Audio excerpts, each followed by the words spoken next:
Good morning, Bucknutters. Welcome to the Bucknuts Morning Five here on Wednesday, December 7th, 2022. I am Dave Biddle. I'm very happy to be joined by Matt Baxendale. All right, Bax, now it's official. Buckeyes versus Georgia. You lived in Atlanta for a minute, my friend. Buckeyes 6.5-point underdogs. Buckeyes are a big problem when they're an underdog. A big problem. They're dangerous. Georgia's excellent. You got to go in their backyard to play them. They're the defending national champions. They're the real deal. Your thoughts on this matchup? This reminds me of something. The last time we were a 4 seed and we had to go down south and play a recent national champion, what happened? Remember the gold? National champions. So yes, I'm feeling very excited right now. This is the first time since I left Atlanta. I wish I still lived there.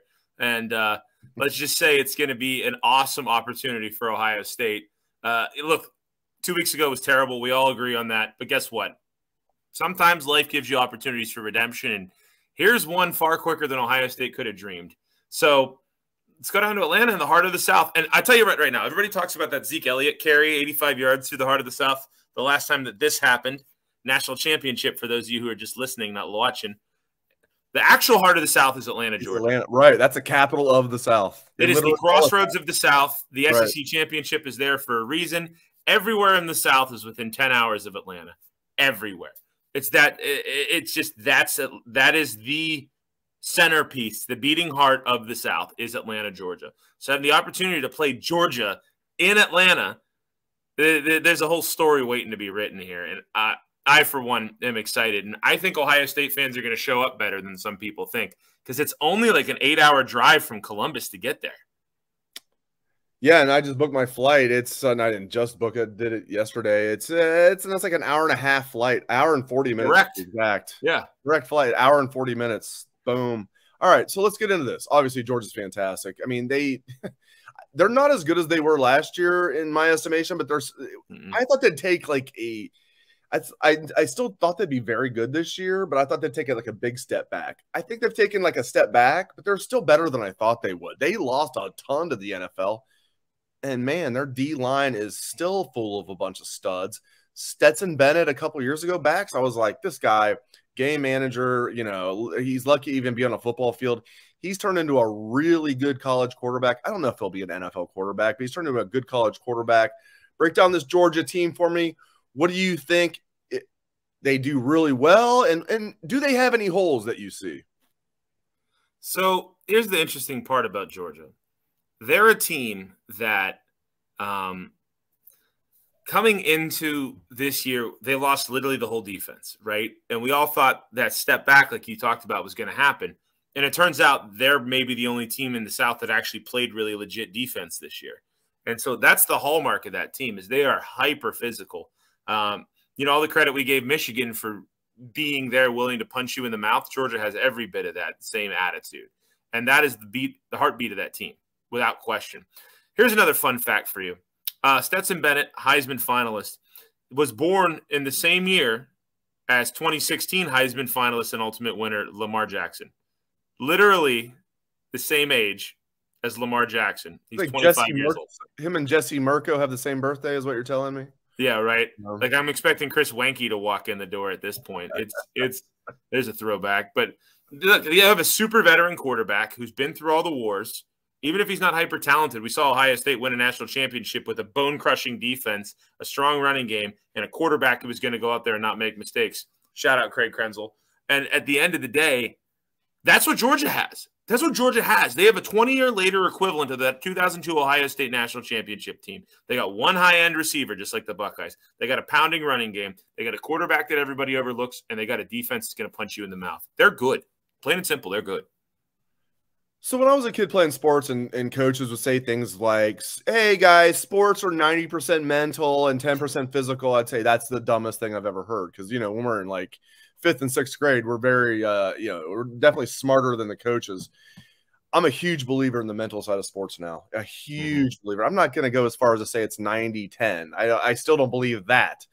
But, man, I'm a huge believer in the mental side of sports. And you look at the record of Ohio State when they're an underdog, backs, it's crazy. It's crazy. Now, maybe that'll mean nothing this year. but I love Ohio State in the underdog role.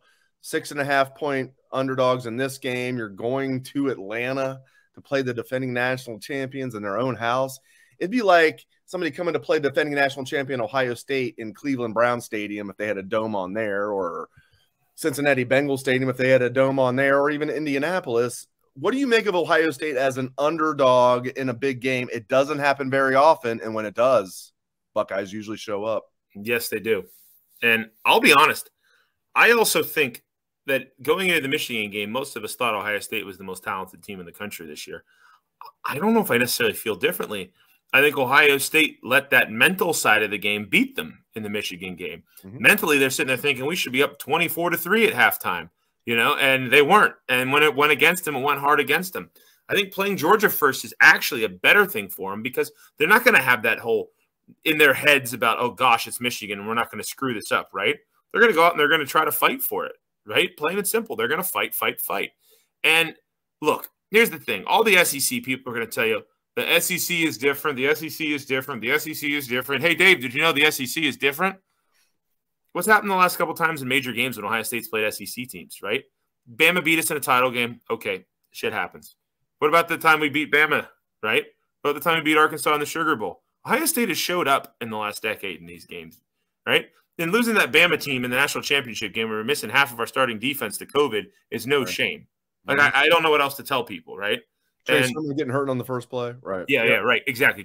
Our star running back breaks his collarbone the first carry, and I think it was like a 9-yard run. So, like, look, we probably weren't going to outscore them anyways, but it would have been a lot closer than what was it, 60-35 or something crazy. Oh, no, I don't even know what you're talking about. A lot too, not quite as much. But at the end of the day, like, how did Ohio State get there? They went out against Clemson, who's a de facto SEC team, and beat them. And they should have beat them 2 years in a row if the SEC refs hadn't screwed us in that game 2 years ago. And by the way, let's point this out too. Look, we've had our complaints about Ryan Day in the Michigan game. What has Ohio State done in bowl games since Ryan Day showed up? Every single time. They've shown up. They won the Rose Bowl. Then they should have beat Clemson and got hosed, but were awesome in that game. Then they blew the doors off Clemson, and then they won the Rose Bowl. That's Ryan Day with all that extra time to prepare, right? So you have to give the guy a lot of credit for that. So, if I'm Ohio State, I'm going into this thinking we got a real chance to win this game, right? Plain and simple, they got a real chance to win this game.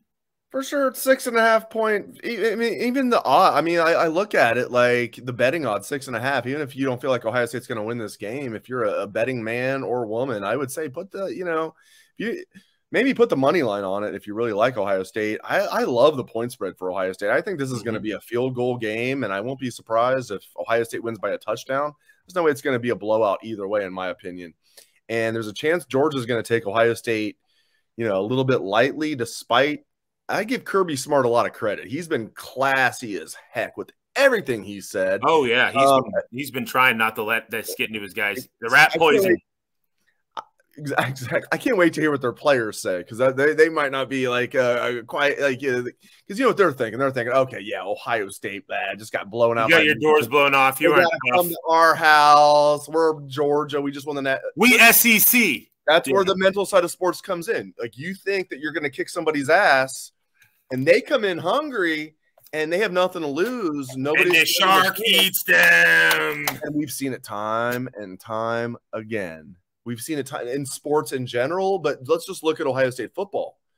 We've seen it time and time again with Ohio State football. Even before our time backs, you go look at 1968, the 69 Rose Bowl, Ohio State versus O.J. Simpson, the unbeatable USC Trojans.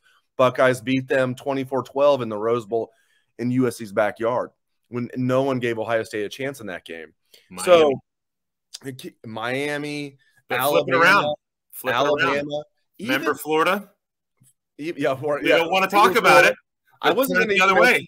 Well, I mentioned 68 Ohio State against like USC, like the following year Ohio State against Michigan. Let's not talk about that. So like things happen in sports when you're an underdog, no one's giving you a chance, and you're hungry as hell, and you have a good team. It's one thing to be hungry. It's one thing to be hungry and to be an underdog. Okay, it's another thing to be hungry and an underdog, and you're a hell of a team. Yeah, and Ohio State really good. All of those things. And you mentioned remember the last time we were a 4 seed? I'm wearing this hat still because it's super pertinent. In 2014, January 1st, 2015, We were supposed to get the doors blown off of us by Bama. We were the team that, remember, like, we were like, oh my gosh, remember when they ran the bear defense against us and we couldn't do anything? The bear front for Virginia Tech? And everybody said that Ohio State was going to get smoked by Alabama. And Ohio State won. This is the reality, folks. This isn't like Kent State, who, by the way, gave Georgia a really good game playing against Georgia. This is Ohio State. And like you said, Kirby Smart said something about this on the Selection Sunday. He said that, we compete with Ohio State for a lot of the same players. That's a really talented team. If you want, like, Ohio State has that cachet right now of a Bama kind of team, of a Clemson, of, a Georgia, where you go, look, all things aside, the talent level there is going to be top 5, period. So guess what? If I'm Georgia, I'm sitting here going, and I'm not saying this out loud, but I'm thinking it, we should have played TCU. We're the undisputed lie team, and we did not get the real 4 seed because everybody, you ask TCU with a freaking lie detector test on them right now, they'll go, yeah, Ohio State should beat us. So Georgia got a bad matchup for a number 1 seed is the blunt truth. And they're probably sitting there thinking that. Yeah. Yeah. And hopefully it works out well. We get an Ohio State-Michigan rematch, but you're right. I mean, Georgia's like the number 1 seed, and they get to play at home, so they're not really getting the shaft. But, like, man, I guarantee you Georgia, no matter what they would say publicly, if you gave them truth serum, they would say, we would definitely rather play TCU than Ohio State. If this was fantasy football rules, Dave, where the number 1 seed picks their opponent in the first round, they'd have taken TCU. Yes. They'd have taken TCU over Bama. They'd have taken TCU over Utah. They'd have taken TCU over Hendon Hooker healthy on Tennessee. That's the blunt truth. You're right. All right. So Kevin Wilson, the Ron Wilson era, those who are not subscribers to Bucknuts don't know what we're talking about, but then you should be a subscriber to Bucknuts and you would know what we're talking about.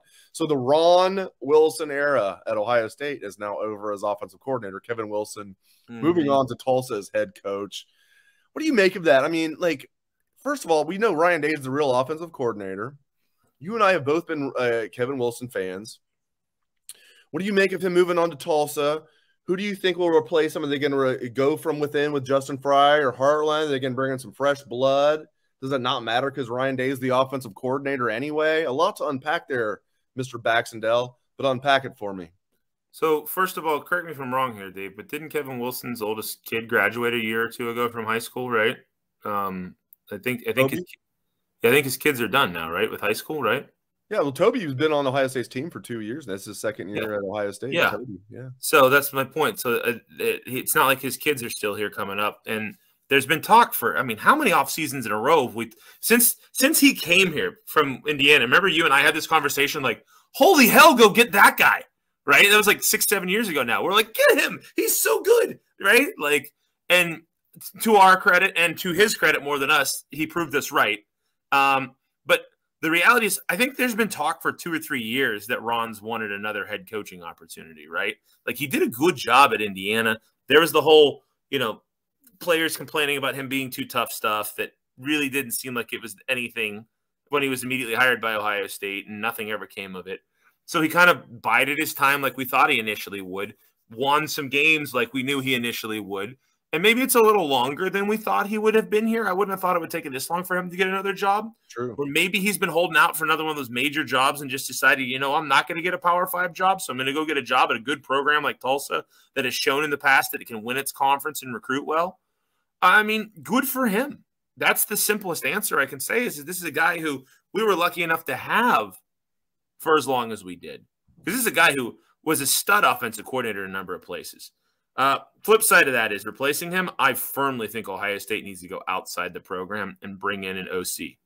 I want somebody who's going to challenge Ryan Day on his play calls and his philosophy, right? Because Ryan Day is such a good scheming coach. He is such a good coach in terms of instructing his quarterbacks and his passing game. He needs somebody in his ear to make sure he doesn't shift into Texas Tech mode, right? That's what he needs. But I agree with you. Do you think? And I think I know you like Ryan Day. I like Ryan Day. Do you think Ryan Day would do that? Not should he? Would he bring in an offensive coordinator and not completely turn things over to him, but bring in an offensive coordinator from the outside and like, I don't even know how to even articulate it. Like turn over like somebody who he would listen enough to. Yeah, go ahead. Yeah, he needs his Coach Beard. You know, Ted Lasso has his Coach Beard. He needs his Coach Beard that can be like, Coach, don't throw the ball here. He's got 3 straight carries, 8 yards apiece. Run the ball. You know, he needs that guy, right? He needs that guy in his ear. True assistant offensive coordinator, not like offensive coordinator by title. He needs a real like offense. Yeah, right. Yeah. Go ahead. He needs that guy. And now the question is, and I think the answer we get here is going to tell us a lot about Ryan Day, right? Because the easy answer is just make Brian Hartline the offensive coordinator, right? Promote him in-house. But then it's another guy who's like, woohoo, passing game. Woohoo! Right? No. We need the guy who has the punch him in the mouth attitude to the play calling. He needs a guy who can provide that scheme, who can sense when the game is getting to a point that we need to do something that we haven't done. That's the thing with Ryan Day, is that Ryan Day, the book on him is that when in doubt, he's going to air it out, right? And when he gets nervous, he throws those bubble screens, but it's always in the air. He needs somebody who keeps him grounded, literally. And I think he needs a veteran voice. And it doesn't have to be somebody who changes a lot. So probably somebody who walks in here and goes, you've done a lot of things right. My stated job is to help you with all these things because I'm a pretty talented guy too. Right. And then you're going to listen when I go, Coach, you're getting away from the run. That's it. Right, like exactly, Bax. Like you articulated that perfectly. Like Ryan Day is like a savant as an offensive coach. He just needs like, yes, like go from like a 9.5 to a 10. He needs somebody to rein him in just like he's a 9.5. Like he's no slouch. Like Ryan Day is an offensive genius, but like there's times like it's like there's a little bit left to be desired. And if he would bring in a guy, but you know what I fear? I think he's going to promote Justin Fry or Hartline. Yeah, that's where the smart money is, right? Because I think in his head he's going to think, look, we're fine. Look at how good our offense has been. I don't need to bring in anybody new. We'll bring in somebody to work with our tight ends, and it'll be fine. And it'll be fine, right? I think that's where we go. If Ryan Day doesn't, because think about it. Look at all the big hires he's made since he came in. They've been all on the defensive side of the ball, right? Right. You know. He hasn't brought in any other voice offensively. Other than Justin Fry. Right, exactly. Yep. But he brought in Justin Fry as a Chip Kelly guy who was somebody he knew was vetted for a very specific role. And they had a previous relationship. Yes, right. He hasn't brought in anybody that's going to be enough to challenge him on the offensive side. Right. And again, you and I are both saying the same thing here. He doesn't need that much challenge. He needs somebody who is mostly aligned by him, but focuses it just a little bit, right? Like he needs the guy the last couple of years who goes, hey, Coach Day, it's a really dumb idea to start 4 tackles on the offensive line. We're not going to get any push up the middle. Oh, okay, yeah, that's a good call. Right? Like, he needs that guy who just, like, gets to him. He needs his Coach Beard. Whoever his Coach Beard is, we need his Coach Beard. That's where we're at right now. And I hate to say it, and I'm glad he's moving on to Charlotte, but, like, a Biff Poggi type, Yeah. He needs one of those voices. He needs one of those voices, and he doesn't have one. Cut that. I hope my producer cuts that out of the show. Yeah, you're going to get in trouble for saying there's no producer. Here's the thing about this show. I'm the host and the producer, which is tells you a lot about the quality of the show. It means you're undisputed, Dave. So, yeah. But look at it. Who's he brought in? Who's he brought in? Well, the good thing about about being undisputed is you don't have to get on our site and read things like Jackson Smith and Jigba is definitely playing in the game. And then like an hour later, it's announced he's not. Because some sites, backs, just make stuff up. Well, and then some sites have been like the standard for like since 1999. But some sites will tell you things like Jackson Smith and Jigba is playing in the game. This is yesterday. A literal Ohio State site said that Jackson Smith and Jigba was going to play in the game. And then like an hour later, it was announced he wasn't. And I already knew he wasn't. These people are so wise, man. It's amazing. It's amazing how total BS that people will buy. Hey, if you're listening to this and you don't subscribe to Bucknuts, here's the thing. We will not make these splashy Oracle-esque predictions like we know some super secret thing. We'll just shoot you straight facts. That's the truth, because that's what you guys want is the truth. And it's been this way for 20 years. There's a reason Bucknuts is the gold standard. And, yeah, there's some grifters out there. Don't listen to them. We'll be in Atlanta. We should talk about Atlanta. Can we talk about Atlanta? I lived there for 5 years. We can. And I haven't even got to tell people about Atlanta. We'll do it next week. All next right. Week? Okay. Next week we'll talk about Atlanta. Good stuff out of Matt Baxendale. Appreciate it, Bax. Thank you to all the listeners. Appreciate you guys. I hope everyone has a great day.